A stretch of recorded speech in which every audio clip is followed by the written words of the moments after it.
Para mí la escuela es muy importante en mi vida, porque creo que sin ella no seríamos nada, sinceramente. En los últimos años, todo ese esfuerzo nacional ha empezado a ser cuestionado por la calidad de la educación que reciben los niños y jóvenes mexicanos. Efectivamente, el gobierno se había ocupado de la cobertura, dejando a un lado la calidad. Al inicio del siglo XX, el 90% de los mexicanos eran analfabetas. Al término del siglo XX, alcanzamos prácticamente la cobertura universal en educación primaria y estamos muy próximos a alcanzarla en la educación secundaria. El tema de la calidad pareció hacer crisis en el año 2000, cuando se dieron a conocer los resultados de la evaluación del programa PISA, realizado por la Organización para la Cooperación y el Desarrollo Económico. Una muestra de 183 escuelas arrojó resultados preocupantes.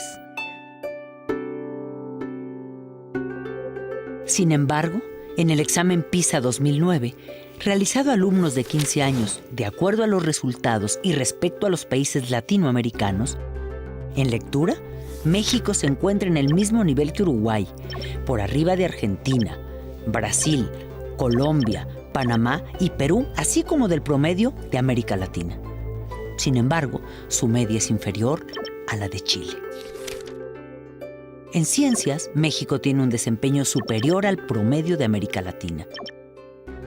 En matemáticas, México se ubica solo por debajo de Uruguay, al mismo nivel que Chile, y supera el promedio de América Latina. Sí, también es cierto que estamos muy lejos de los de arriba, Shanghái, China, Hong Kong y Corea del Sur. En los últimos años se ha impulsado mucho la política de evaluación. O sea, en el sentido de identificar dónde tenemos los problemas, aunque en realidad todavía nos cuesta mucho trabajo aceptar muchas cosas, ¿no? Entonces damos resultados de PISA, por ejemplo, ¿no? Y si México está en tal o cual posición, de manera muy simplista respecto a otros países de la OCDE, y no nos metemos a analizar nuestros resultados a fondo. La educación mexicana, en términos puramente técnicos, está ligeramente por debajo de lo que es esperable en función de la mezcla social del país. Un país inequitativo, de las dimensiones de la inequidad de México, ¿qué querían que obtuviéramos en PISA? No evalúes solamente el resultado de enlace, evalúa también el tipo de relaciones, el tipo de procesos, todo lo que se vive en una escuela, para poder que tengas una evaluación integral. La calidad educativa, para ellos es importante la calidad educativa, pero ellos no se dan cuenta de todos los problemas y carencias que hay dentro de un salón de clases, ¿no? Desde el alumno que a lo mejor su mamá no tiene para traerlo a la escuela, desde el alumno que viene arrastrando con las problemáticas de los papás y que llegan a la escuela llorando y maestra me pasó esto. Entonces, ¿cómo voy a pedirle yo al niño que aprenda de la misma manera que un niño que tiene a sus papás con ellos, que no tiene carencias? Más 14. Hay mucho trabajo detrás de cada cantidad. Entonces me gustaría más que centrar a esas escuelas y ver que a veces un 6 en un alumno implica un reto muy grande. Y para los de fuera decir un 6 dices panzazo. Pero desde dentro ese 6 es más que un 10. 11. ¿Ves el resultado? Entonces vámonos con la otra. ¿Qué operación tienes que hacer? ¿Qué operación tienes que hacer? ¿Una qué? Resta 18, otra más.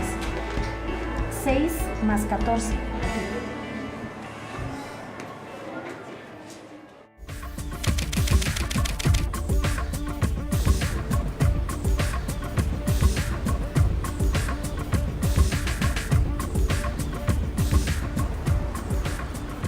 Somos la economía número 14 entre las 20 más grandes del mundo. Pero tenemos 52 millones de pobres. Una pobreza que ha ido en aumento. Tenemos todavía una sociedad muy desigual, condiciones de pobreza en más de 50 millones de mexicanos, y esta pobreza alcanza desde luego también a muchas regiones, a nuestros niños y a nuestros jóvenes que se están preparando. La educación mexicana es fiel reflejo de la conformación social y económica del país. Es un fenómeno estructural, no es un fenómeno aislado. O sea, la desigualdad social ya existe y la educación o el sistema educativo no ha tenido la capacidad, ya no digo de revertirla, que eso sería lo deseable, de frenarla. Las niñas que vienen así con la pancita vacía, por eso fue de que nuestro director y nuestro subdirector se empeñaron en pedir un desayunador al municipio porque nuestros niños se desmayaban en los honores, se dormían en las bancas y el maestro nos decía, es que hay muchos niños que no comen porque unos vienen de lejos. Según el promedio nacional, los mexicanos tenemos un ingreso de 11,400 pesos al mes. Esta cifra esconde la enorme desigualdad que hay entre el 10% más pobre, que gana apenas 2,040 pesos, y el 10% más alto, que obtiene ingresos de 44,000 pesos mensuales o más, mucho más. El 70% de la población tiene apenas el 30% del ingreso que se produce en el país, mientras que el restante 30% tiene con enormes saltos el 70% de ese ingreso.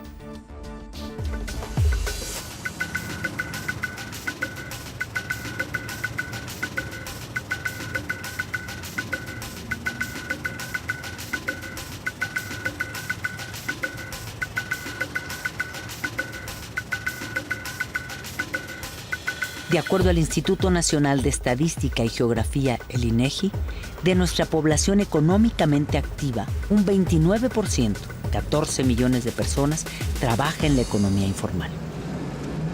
No, de hecho ya terminé la preparatoria.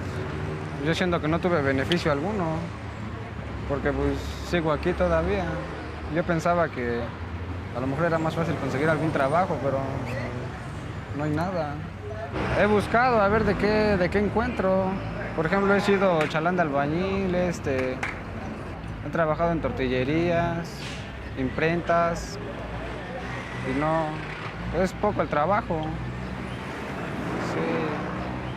Sí. Ni para estudiar, porque como le digo, pues no contaba con el dinero que necesitaba.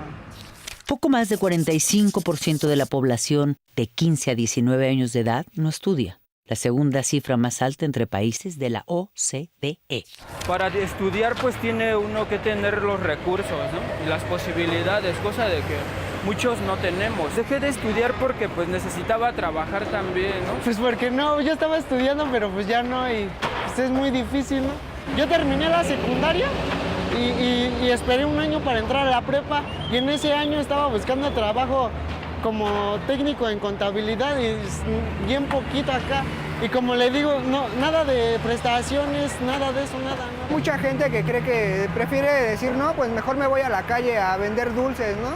O a limpiar parabrisas, porque pues ¿de qué me va a servir estudiar si después no voy a encontrar trabajo? Sabemos que hay programas compensatorios, pero estos no llegan a toda la población que los necesita y sus montos no resuelven el problema. La deserción empieza con las carencias en el hogar. Muchas familias necesitan que sus hijos se pongan a trabajar lo antes posible, como sea. Primero está la sobrevivencia. Por ejemplo, ahorita que es el tiempo de siembras, pues le van a ayudar a los papás a tapar el maíz o a tirar abono. Mis padres me dicen que le eche muchas ganas, que puedo salir adelante.